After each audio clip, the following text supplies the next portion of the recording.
welcome everybody. My name is Monty Khan. I'm the president and director of Right of the Dot. We're an internet consulting firm specializing in new and existing TLD, premium name, strategy, and operations and advisement.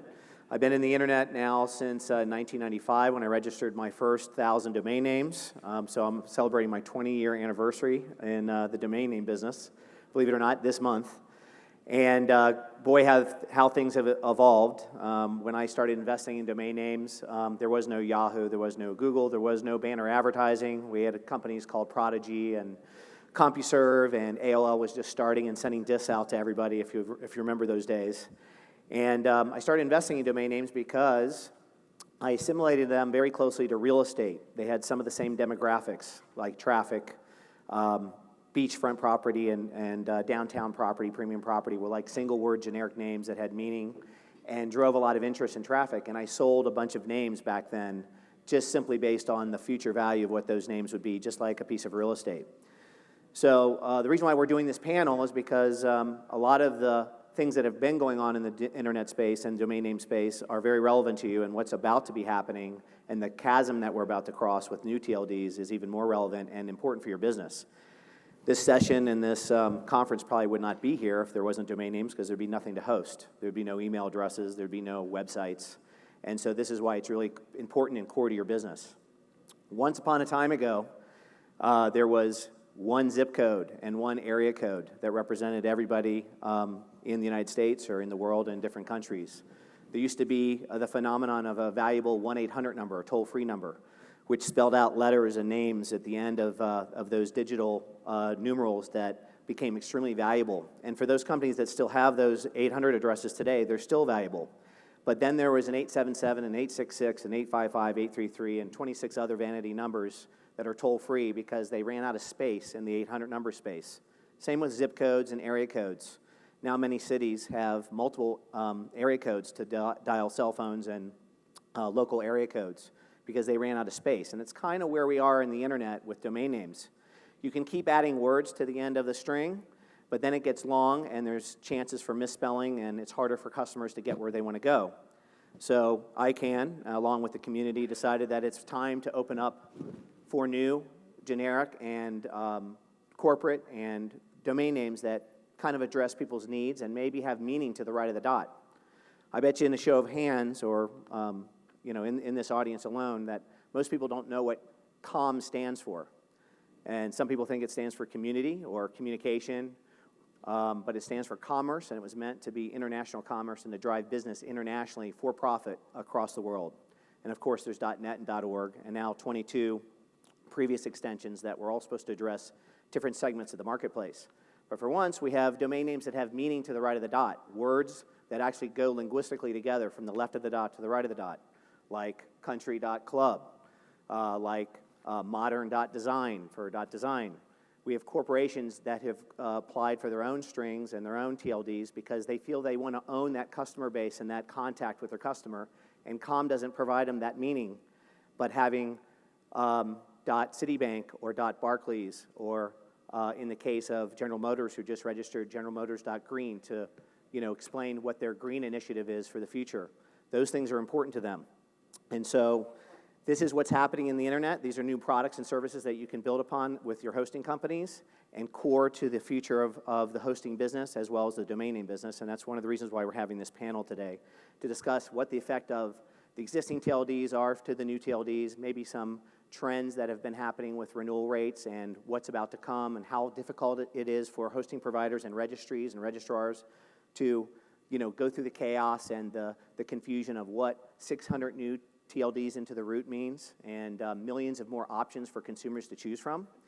But if you think about where we were 20 years ago or 15 years ago or even 10 years ago, and where maybe our children are today with handheld devices and mobile devices, and coming out of college and maybe don't know what an 800 number is, or don't really care what the area codes are or zip codes are, and don't look in phone books anymore like we used to, the new TLDs and existing TLDs are very important to where they are going and kind of what they want to do in life. If my son wants to be a doctor, there's going to be a .doctor for them, or .med or .health. If my daughter wants to be a lawyer, they can choose from .law or .legal or .attorney now. And so this is a segment of the business that makes a lot of sense to them. And I explained already that there's a number of different corporations that have gone to their own strings as well. So this is kind of where we are in the marketplace, and hopefully we'll have some time for questions. But I wanted everybody to go around on the panel again, reintroduce themselves, kind of where they segment in the market, because each one of these gentlemen touch a different part of the marketplace and are important for you guys as a hosting infrastructure and hosting providers to understand the different aspects from a registry to registrar to an aftermarket provider and seller, and kind of where things all fit in. So, Brad, why don't you explain who you are, what you do, and then we'll go around the room, and then we'll start with some questions. Well, thank you, Monty. Brad Lemire, I'm VP of Business Development for CEDO. CEDO is a global marketplace where we have buyers and sellers that come to buy and sell domains. We have about 18 plus million domains now that are being bought and sold. The new GTLD space is very important to us, something that we're very focused on in working with different partners in order to maximize that space for our buyers and for our sellers. Our different marketplaces there's 11 of them, so we touch different markets all around the world: China, Japan, Korea, all throughout Europe, South America.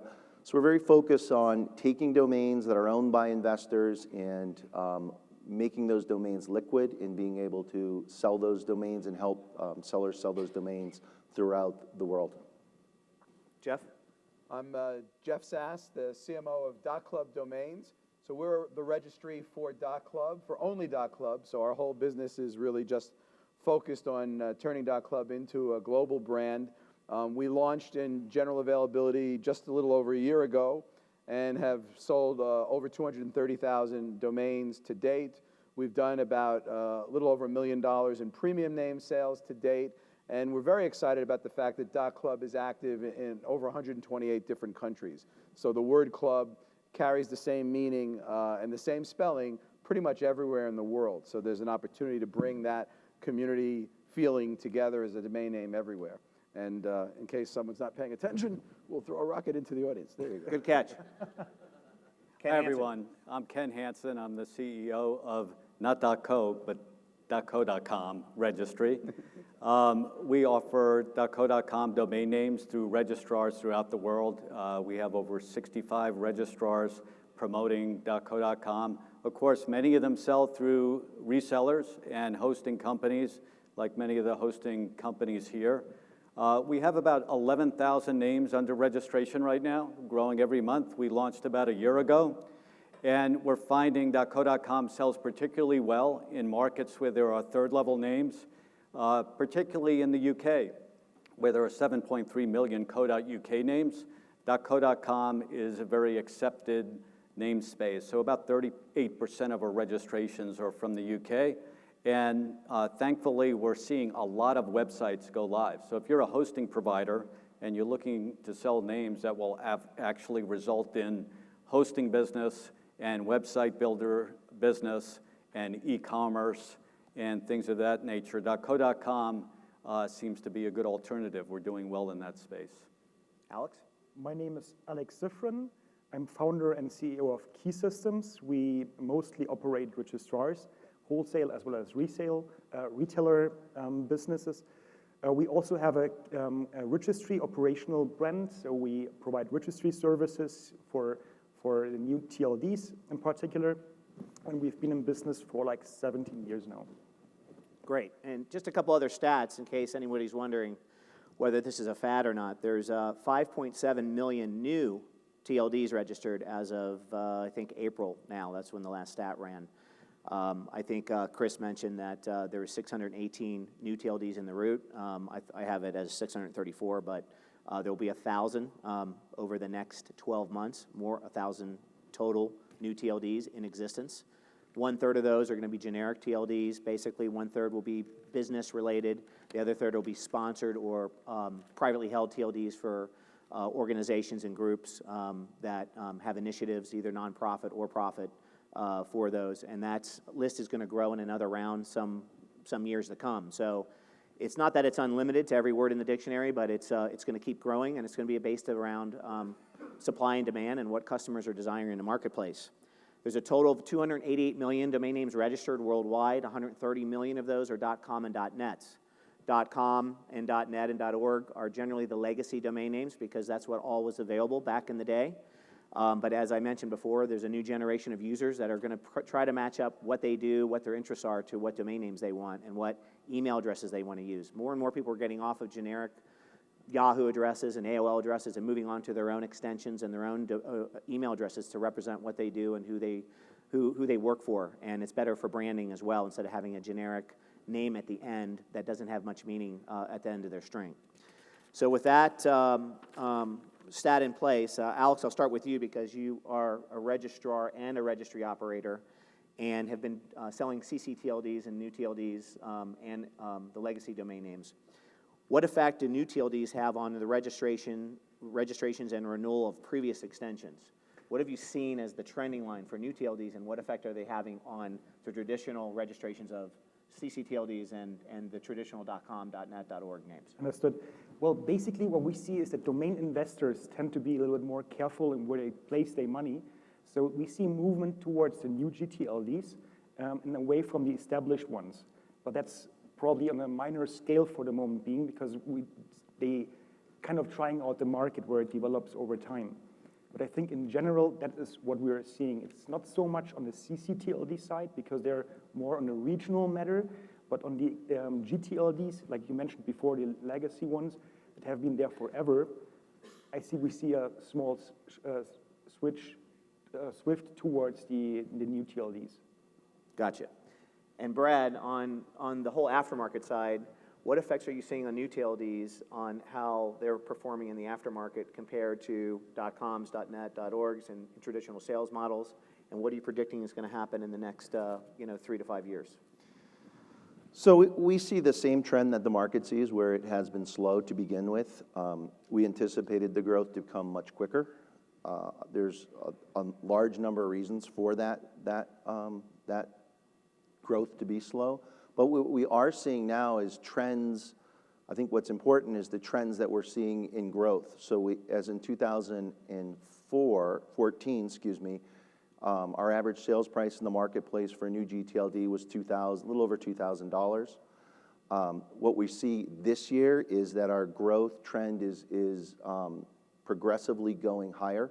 So it's interesting because the average sales price is slightly lower, but the amount of sales are increasing. So that's telling us that not only are domains, new GTLD domains getting into the market, but people are buying the domains and they're looking then to the aftermarket to sell those domains. So we're seeing a very positive trend with both mostly the amount of growth that's happening this year. And if we look at why it's slightly lower, our friends at like .club and others, when they went to market and are looking to grow their cash flow and taking their absolute premiums and having a market for that and buyers for that, that helps explain that going to market, why we in 2014 would see on average higher numbers, and while those are slightly down this year, it's positive to see that growth and in the market continuing to accept the new GTLD inventory. Good. So this question's both for Ken and for Jeff because you're registry back-end operators. In the past, as we know, .com kind of floated on its own. They didn't do much to promote .com because it was the only extension out there. Same with .net, where net was intended to be for networks. It ended up to be an alternative to .com when the .com name was taken. Most people went and got their .net name in the same string, or maybe for defensive registration purposes and to cover their both .com and net. What are registries doing today that's different than what the traditional registries did in the past to help promote their TLDs to the end user, the actual user or the registrant of the domain name, and also to the distribution channel, which would be the registrars and the hosting companies that are providing those services to their clients? So Jeff, let's start off with you. Yeah, I think that certainly as the registry, we feel it's our responsibility to build the brand. So we need to help create demand for .club and do our share of building the awareness. At the same time, the channel is of the utmost importance because we don't sell domains directly. We need our registrar partners to actually sell to end users. So it's very important to support that channel, to provide whatever the registrars need to help them promote .club, and that's sometimes, you know, in the way of co-marketing, sometimes it's in the way of providing digital assets, sometimes it's in the way of providing marketing arrangements like we did with 50 Cent and Virat Kohli, where we can provide the registrars with assets that they can use with a celebrity name in it and a celebrity likeness to help sell .club. So we feel like we have to create that demand, but at the same time, it's very important for the registrar partners to do their share and present not just .club, but all of the new domain extensions in ways that get them in front of potentially relevant buyers. I mean, the big difference now, and you pointed to it in your opening, Monty, is this idea that domain names can have meaning and relevance. And so with that, you want to get them in front of the most likely buyer for that name because of its meaning and relevance. Right. Now, Ken, you're in a unique spot because you're taking what typically is called a subdomain and turning it into a domain-like offering. And that's been successful. CentralNIC has done that successfully for years by having UK.com and US.com and creating subdomain activity over that, which actually has been performing very well in SEO, in the SEO communities, and also for email. What things do you have to do different to differentiate yourself to market to end users and also to your distribution channel to say that you're different than a regular TLD? Right. Well, you know, end users don't know the difference between a GTLD, a CCTLD, or subdomain. To an end user who's registering a domain, to most of them, particularly small businesses, they're all just domain names. And so we're capitalizing on that, but we're largely riding the brand equity that .com has, right? So there are still 25 million new ads of .com names every year. As we all know, if you've ever searched for a .com name, many of the good names are already gone. New GTLDs and extensions like ours create choice for end users. And so what we recommend to our channels is when someone searches, most of the time they're searching for a .com. There are users out there who insist on .com. They just want a .com domain name, and when it's not available, we suggest they offer a .co.com, and that's worked very well for us. Good. And Ken, you raise a very good point that there's 25 million new ads for .com every year, and what's definitely proven out in this whole new TLD process is that new TLDs are not eating into the .com base, it's actually adding to it. The whole business and industry is growing because more users are coming online. So I believe there was, I think I mentioned it, 8.9 million new .com ads last quarter, but there was also 5.7 million new TLDs added over the last 12 months, but mostly over the last 6 months. So we're actually expanding the marketplace and offering more choices, and instead of cutting into a particular market, it's actually adding to the overall market, which is a good opportunity for all of you that run hosting companies and web builders. Alex, there's a lot of confusing models out there for new TLDs. There's a tiered pricing model that some people are offering where domain names are offered at a premium price in year one, and they continue ongoing at a higher price than what normally is we're used to today, kind of like the old .tv model of the past. Then there's regular price domain names that are as low as 49 cents or even free that run up to hundreds or even thousands of dollars on an annual basis, or there's a premium price paid for a domain name up front, and then it goes back to a traditional registration or renewal fee. How are you meeting those challenges as a registry to provide that those different levels of tiered pricing? How should your resellers, because you're mostly a reseller company also, be able to offer that and kind of move away all that confusion and chaos for their end users, because it is confusing. Mm-hmm. What are some of the ways that you're learning on how to adapt to that and also educate your end users and your customers on that? On the registry backend provider side, actually it doesn't cause us any pain because we're working with our customers to educate them on what's the best model for the market. Most of our customers actually are .brand owners, so they're not concerned about selling the domain names either. But definitely it gives us a nightmare on the registrar side to deal with all those different pricing models, the different policy implications.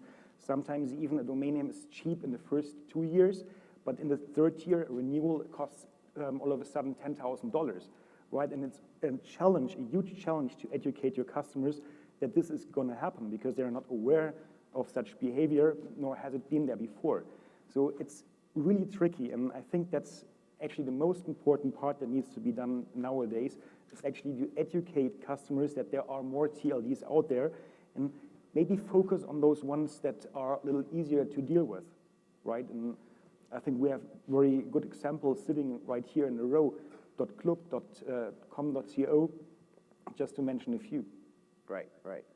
And moving to the aftermarket side, this can be confusing too, and I believe Sea-Doo just started offering the tiered pricing aftermarket side and has built that into their system. So if somebody wanted to get a domain name, so let's say a registrant registered one of these names that are at a tiered higher price, and they want to turn around and they want to resell it for a profit, how is Sea-Doo handling that type of transaction and being able to, again, explain that process to an end user buyer that might be interested in buying one of those names? Yeah, I mean, it's definitely a process. So one of our biggest challenges today is this type of inventory is being flipped into the secondary market. So people that aren't used to this are coming in, they feel they've got a great deal on a domain, and they don't realize that the registration fee is $5,000 a year. So we, as Sea-Doo, as a secondary marketplace, are looking at different ways to deal with that, to create awareness of that. As we look at it, also as we are responsible for our people that are selling domains, so investors of domains, it also raises some interesting questions. That does a model where there is this different higher price and cost per year somehow delay the sort of real hockey stick growth that we really want to see? Because as an investor, obviously you're carrying a large portfolio, and if your portfolio costs are substantial, then it's harder for that investor to carry that portfolio if that portfolio is not liquid and they can't sell it over and over. So it's very interesting from a secondary market. Looks like from a primary market, we deal with the same issue. I think that maybe getting your ideas on where you see that going, which model kind of pans out in the end, would be interesting. Well, obviously, it's always confusing to resell something that has a lot of people looked at .tv, for example, the model as a tax every year after they bought the domain name, and so it's a difficult thing to present. In the end, the .tv model didn't work out, but it might have been before its time, and I think what's happening is a lot of the new registries with the tiered model are now hitting a more mainstream market that might be more used to or accommodating towards a payment each year that might be higher. Instead of maybe buying a name out that was $50,000, they might be willing to pay 10 years at $5,000 a year and use that. So I guess it has some pros and cons, but when you hit a more mainstream market that's used to different pricing models, anyone could fly. There's also tax implications that could apply. For capital gains tax, writing off or buying an asset up front and being able to write down that and amortizing it or depreciating it over a number of years versus paying an annual fee can be treated differently in tax situations both in the United States and abroad, so it can be confusing. Yeah, and I think I think as the market matures, understands these models, as the people that look and purchase domains into different verticals, different geos, different ways of thinking about the domain, I think then this model will become more accepted and probably end up being more mainstream. Right, and another philosophy behind that, a lot of the registries feel that if you pay a higher annual fee, your chances of using the domain might be higher, because if you're paying for something and you see that bill on an annual basis and you still don't have that domain name live, it becomes more of a pain. So you're either going to drop it, but then you feel like you wasted the first year's registration fee or the second year's registration fee, so you're more likely to turn it on into an active business or website. And so that's kind of one of the initiatives, and that goes to a point that I wanted to make, and then get Jeff's your feedback on this, is that in the new world of GTLDs and the new TLDs, one of the most important factors isn't necessarily the number of registrations that a registry has. It's about who's using it and using it for what, and having a live website. So as everybody knows, the new TLDs aren't getting tons of type-in traffic like .com is, because it's been around forever. So it's a new initiative, it's a new business. And so the key is to get as many domain names live as active websites, and hopefully by some premium users and customers that then drive viral acceptance. So Nike, for example, has announced that they're going to be switching a lot of their portals from Nike.com/shoes/apparel/sports and go to sports.nike, shoes.nike. get into segments so that Nike's at the end of their name and it's branded. And then once you start seeing that in advertising and in billboards, then people are going to get it. And then same with Barclays Bank, who just made the announcement and switched off of barclaysbank.com or barclays.com to .barclaysbank. So they have savings.barclaysbank and investments.barclaysbank or Barclays. And then as soon as they start seeing that in advertising, it's going to become more mainstream, and that's when the consumers are going to get it. So obviously .club has had a lot of success with end users. We help put some of those guys online.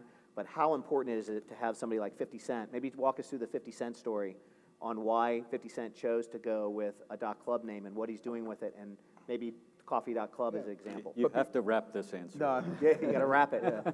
But before I talk about, 50 Cent, I would say that, all usage is important, even small businesses. And in fact, why we're at WHD and want to support the hosting industry is I think that, that's the greatest opportunity. When a domain name is sold with a hosting bundle or a hosting package, you have someone whose intent is clear. They're going to use that domain.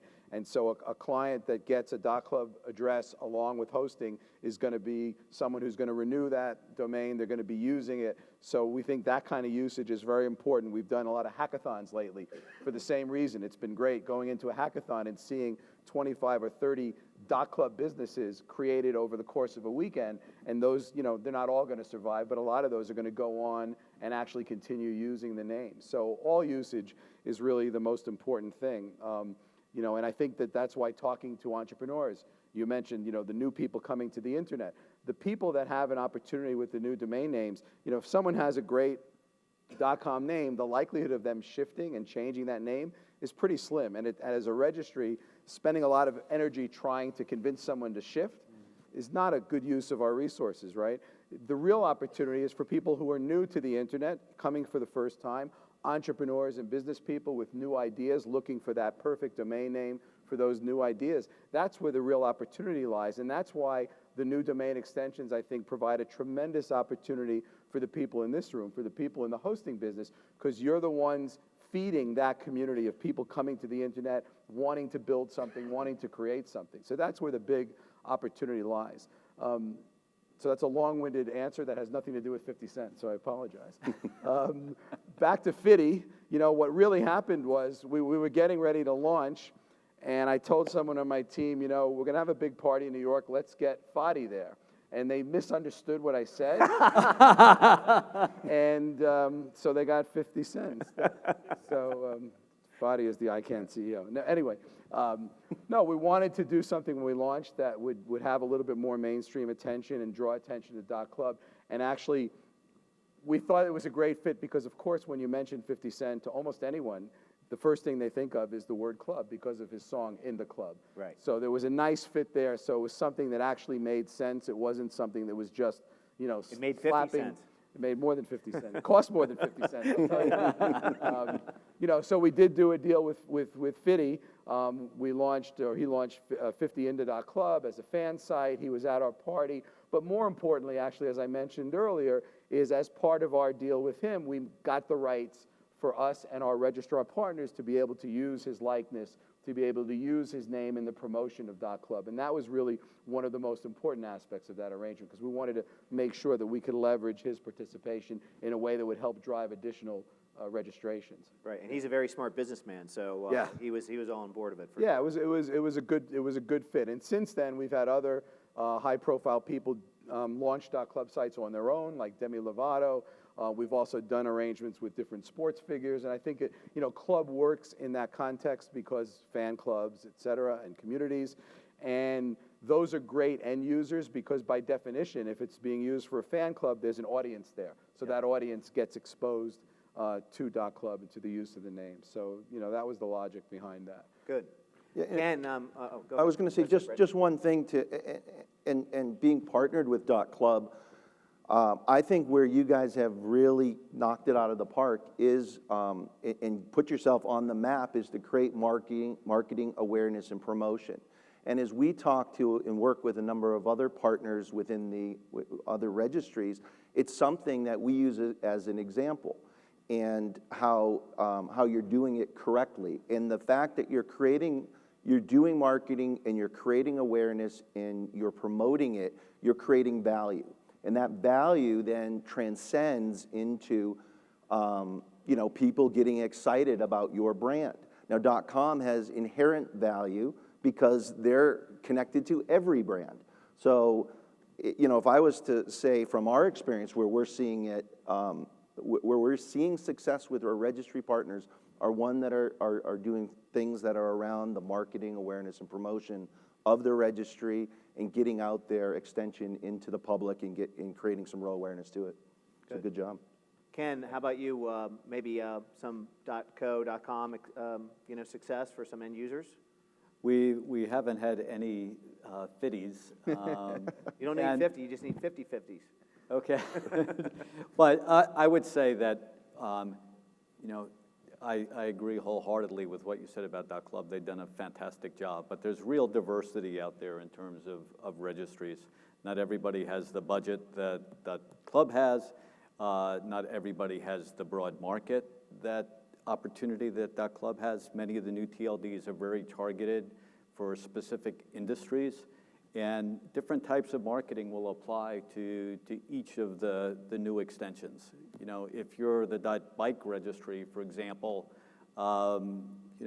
if you could afford a celebrity, you probably can't because the market opportunity for .bike is not large enough to pay a celebrity $150,000, $100,000, $200,000. Anyway, the market opportunity doesn't justify that kind of expenditure. So you're doing very targeted marketing. You're marketing to a community of bicycle shops, of cycling enthusiasts. So social marketing may make more sense for a TLD like .bike.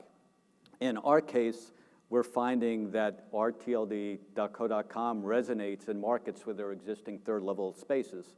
So we're trying to target our marketing geographically. So we're trying to target the UK, South Africa, where there's co.za, Brazil, where there's com.br, Australia, where you have com.au.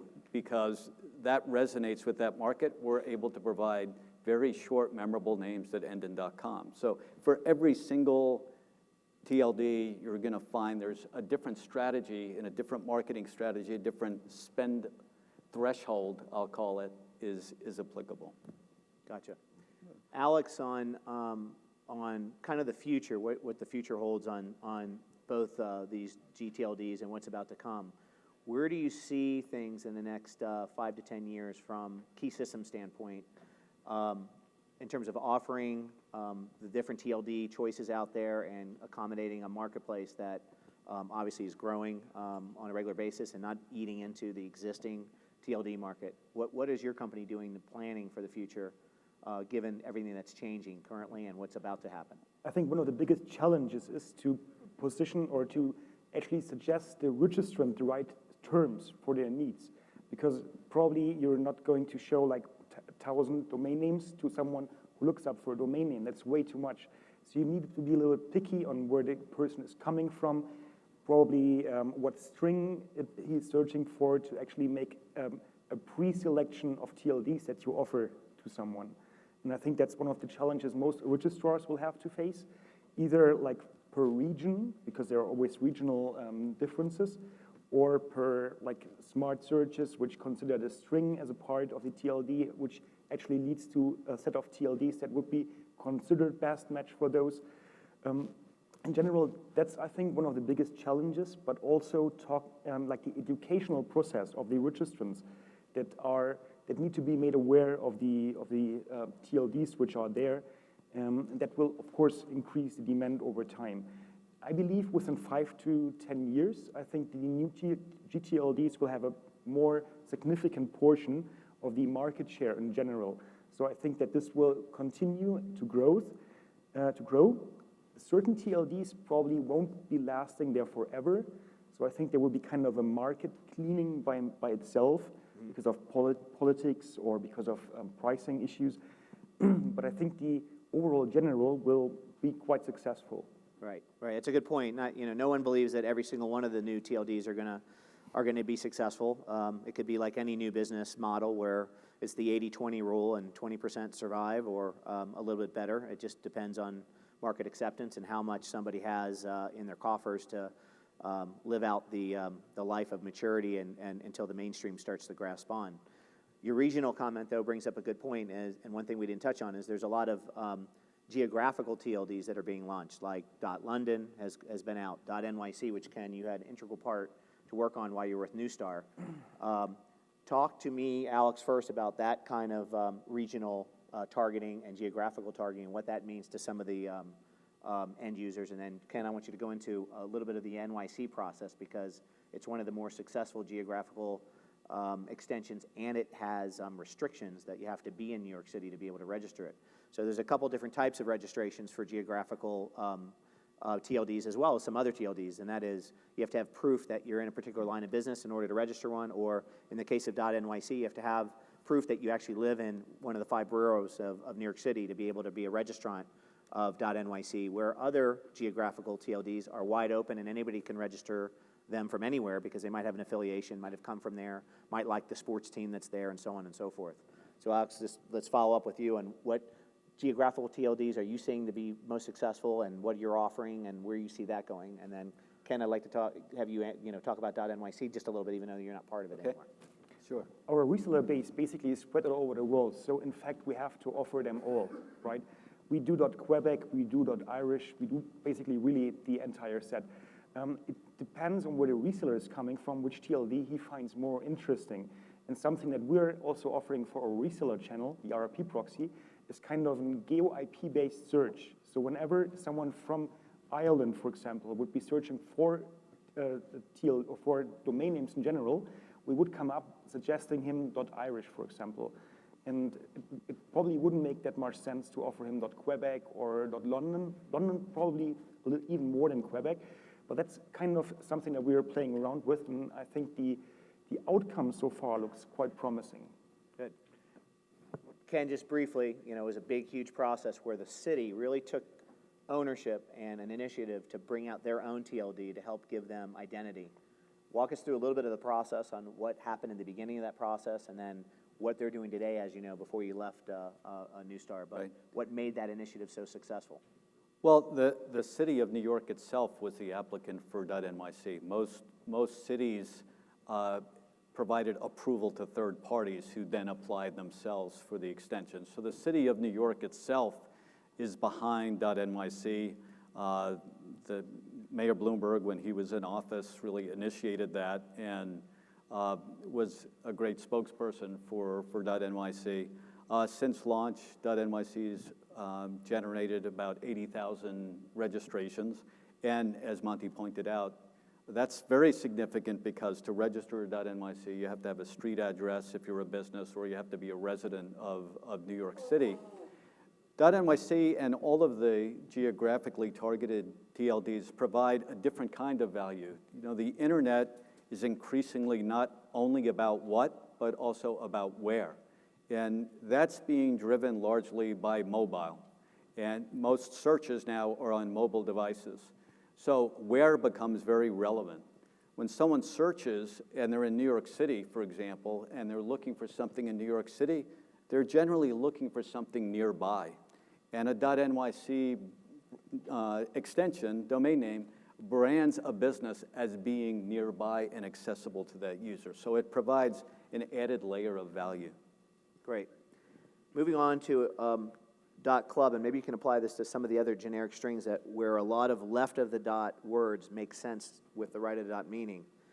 In the case of .club, you have various markets that you can approach. You have dance clubs, you have country clubs, you have the kids clubs, right. You have physical things like golf clubs, the actual physical golf club itself, cricket clubs, the various clubs. How's a registry, what's the best method of marketing to that big, you have to use more of a shotgun approach than some of the other registries, obviously. .NYC is targeted to the New York City market, but .club has to be pretty broad and pretty successful and use a big marketing swath in order to be successful. What are some of the things that you're facing and challenging?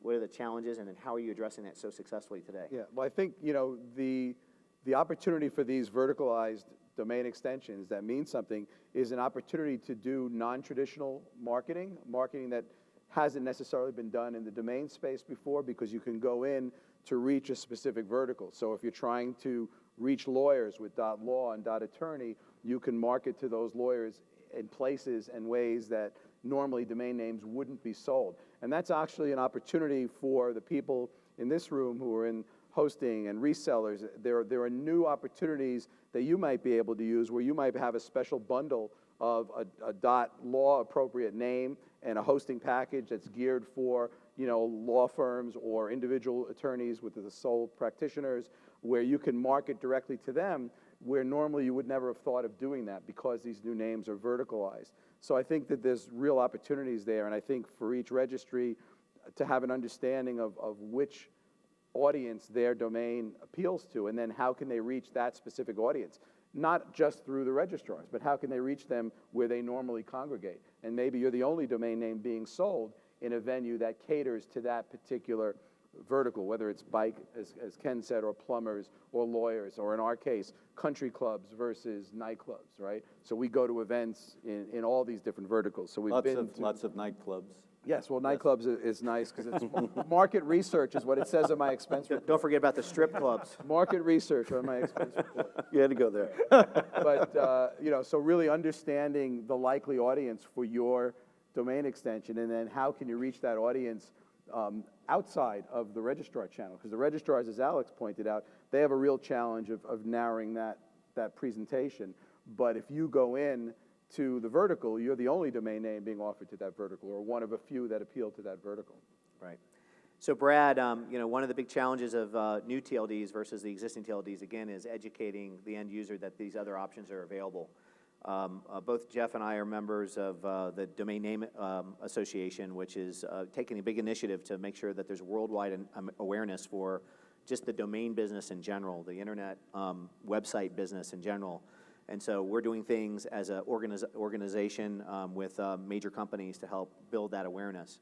But as an individual company that's has its revenue mostly relied on .com sales, monetization of .com traffic, and some ccTLD traffic, what are you doing to educate the customers that are coming in your door to let them know that there are other options available, and how is that trending? How are you comparing the sales of those new TLDs from a trend line to compare to how it used to be with .com? Well, I would start by saying for for investors, it's just early. So it's early, and it's very early. So what we're trying to do is get people, I mean, obviously, CEDO is looking at investors, people that are buying, selling domains. And so as we're trying to educate an investor, we talk about, like I shared, about marketing and promotion. And so if you're going to invest into a new GTLD, then that's something to consider. Price is something to consider. The domain itself. And as we look, kind of jumping back to Geo's, Geo has a built-in marketing engine. It's the city itself. So the city is creating branding, it's creating marketing, it's creating value. So as we talk about domains, we're very much talking about investment. And as we talk about investment, it's like any investment. I think you said it best. It's a 20-80 game. 20% will make it, 80% won't. And so our customers are coming to us, and they want to know, they want to understand, what is this market? How do I invest in it? And what's your recommendations? And like I said, it's early, so we have to be a little bit tight-lipped on exactly what we can share, but these are the kind of points that we'll talk about is are they promoting it? Is the company, don't think about investing just in a single domain, but what is the registry behind that domain? Are they well-funded? Do they have marketing behind them? Are they connected like Ken's registry to a sort of an overlap to an existing market? And I think if you answer those questions, then you end up coming to a conclusion that, yes, this is in the 20%, or no, maybe I won't invest as much over here and keep it in .com. So we get that question too, is what part of my portfolio should I be putting in .com, and what part should we be putting in new GTLDs? And essentially that's one of the ways that we're communicating it to them. Good. Well, there's about 30 seconds left. I don't know if anybody has any questions in the audience. because it is I wish we had more time to cover because we could talk for hours about new TLDs and existing TLDs and what it means, but if there's any questions, raise your hand and we'll try to answer it as a group. I'm just a little interested in what happens if a TLD fails. What are the procedures there? Is it expected to be acquired by another one, or is there a fallback procedure? Yeah. So I'll do an initial response to that, and then maybe Jeff, if you know what the background of that is. But every TLD has to have 3 years of cash reserves in its operation. That was one of the criteria, if I get that correct. Oh, Chris isn't here, but so they have to have a guaranteed operations budget for 3 years, which of course helps increase the chance for it to succeed. And yes, there is a method in place for other registry purveyors to take over what would be a failing TLD or one that's not successful. So in most cases, the new TLDs, and you can look in the past history of the last 22, hardly any of them, I don't think any of them has actually fallen off the market and been unavailable. They've moved and changed hands into other business operators that might be able to do a better job. There are a lot of good TLDs that were funded, and some funded better than others. Some of these TLDs went to auction, and a lot more dollars were spent in auction to win that TLD, and maybe some of the marketing dollars and some of the operation dollars were used in order to win that auction. So there's a chance that some of them may not succeed. But I would suggest that as hosting providers or website builders, that you latch on to this initiative because it's where the new direction's going. Most of the new TLDs that have been successful thus far are in pretty good position to be successful because of their unique marketing approach and the fact that they did come in well-funded enough to do that. And there's some exciting ones that are about to launch as well. So hopefully that answers some of your questions. If there's anything else, anybody else wants to add to that.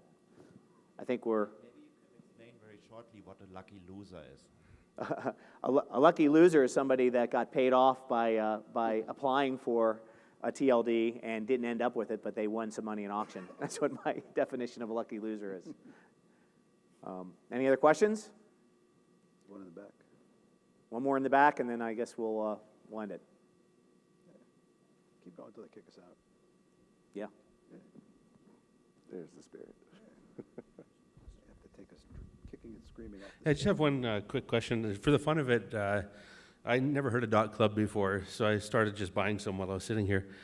And I picked That up was the goal, by the I way. have a rocket for you. You can have a rocket. You got to throw it and hit him from here. But I've run into a few already that says, attention, for legal reasons, this domain cannot be requested.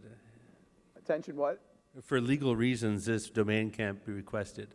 So in this case, I have a friend who runs a lot of robotics courses and things like that. So I just tried robotics.club.